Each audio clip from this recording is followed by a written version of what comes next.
Na souci ya redynamiser pe renforcer amitié entre ba membres ya unis dans un même esprit, eza kokambama na le président national Blaise Litofe abengisi ba papa pe ba mama pour participer na marche de santé eza organisé mokolo le 17 mai prochain to landa élément.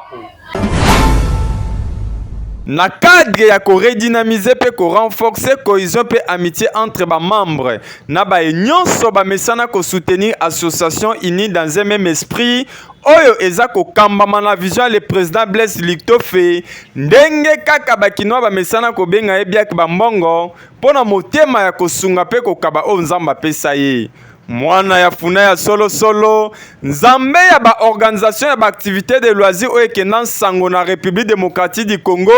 abengisi ba papa ba mama pe bana nyonso ya IME pona ko participer na marche de santé oyo eza organisé na mokolo ya vendredi 17 mai 2024 na micro magazine état de droit en action boyoka ndenge le président national Blaise Bambongo asalaki communiqué na ye bana kin bana Congo Brazzaville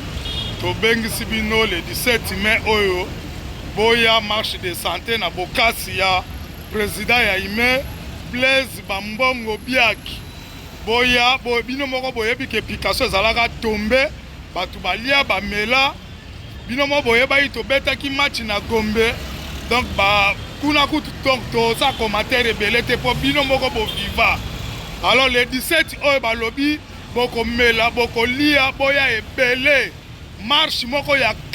kafu na bokasi ya président Blaise Bambongo biaki boya ebele ba vrai chéri ba vrai Joe to bengisi bino na marche de santé le 17 mai tala marche de santé oyo ebengami na kombo ya totambola elongo point de départ to lieu de rencontre pona ba nyonso bandimi ko participer na marche oyo kaka na avenue Force numéro 45 to pe koki kokuta bango na avenue Chaba toujours na commune ya Kasavubu bongo pona ba référence eza nango esika kobunga te po salle de fête Planète Fox ozana yo mobimba bongo pona ko participer na marche oyo yenga ye pona ba couple $35 ya pamba ozana place na yo bongo pona ba singleton wana kutu eza ya kolobela te pona $20 ya pamba o réserver place na yo bongo pona ba invité $15 ya pamba ozana yo mobimba ozana droit t-shirt kolia komela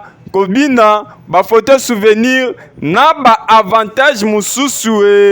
na IME eza ko kambama na le président Biak Bambongo na lisanga nde to kolonga yokanye